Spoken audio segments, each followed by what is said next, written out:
Hey, this is Amazon Jude in Casper, Wyoming, Natrona County, Wyoming, coming to you from my little perch outside of Casper. Nobody can afford to go anywhere right now because money's tight and businesses are tight, and we're still waiting for some of the relief that our new president is to bring.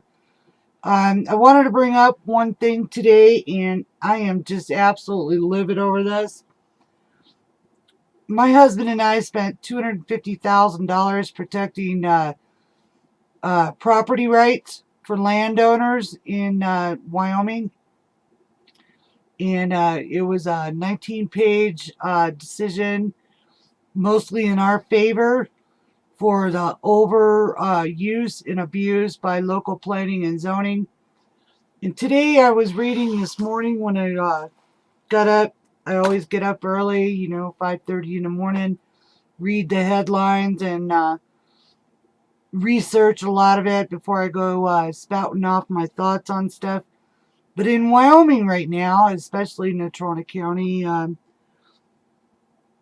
a nice couple that had bought 16 acres pretty close to ours. They're at the end of the road and turn right, go down quarter mile. 16 acres of land, has a house on it. Not a whole hell of a lot, but it's theirs. They bought and paid for it, and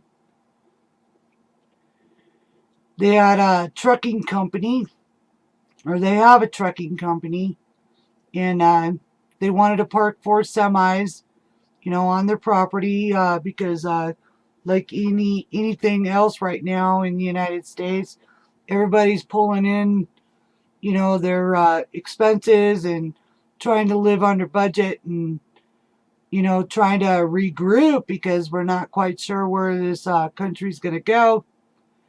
But anyway, he had 16 acres. He wanted to put 4 semi trucks and probably their trailers, whatever, on his property or flatbeds. And I don't see a problem with it because out where I'm at, that was one of the very reasons that my husband and I had fought for property rights, is that you bought your land. Um,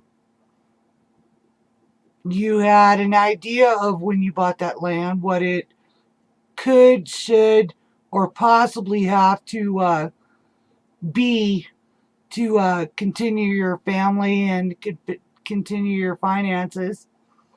And that was a biggie for me. Uh, they let this guy go through conditional use permits, which I've always been against from the get-go. Conditional use permit for who?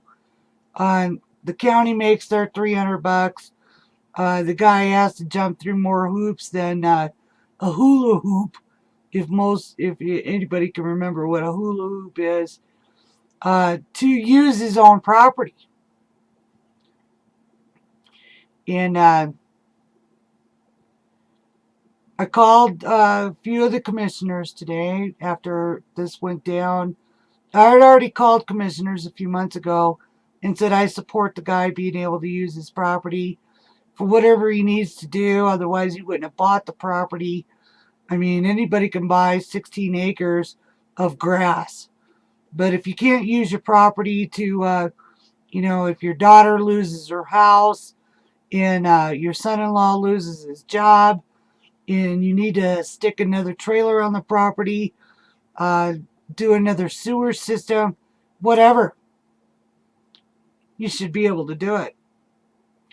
This is one of the reasons I hate planning and zoning, and one of the reasons I hate this sustainable development in cornering off sections of your state, your home areas, and your counties and cities to specific uses, because they have no more idea of what's going to happen in the future than, the gypsy lady at the local circus. So anyway, the neighbors were complaining about diesel trucks running all night. Well, I don't know about any of these idiots, but I can tell you this much: as a woman in the trucking industry knows you just don't go out and start up a semi truck and drive off in 5 minutes. They have to warm up. They're huge engines. That's what they are. And if you bought property next to someone who had them, you know what? Go fuck yourself. You did not do your own research. And secondly, you don't buy property as a view shed. Property is to be utilized for whatever you bought that property for.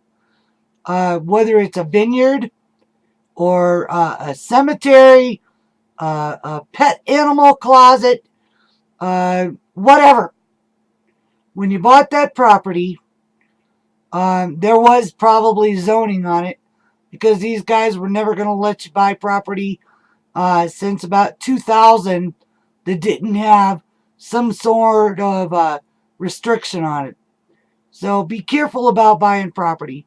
You don't want nothing in homeowners associations, water districts, or anything else, because that just tells you you're buying property that's controlled.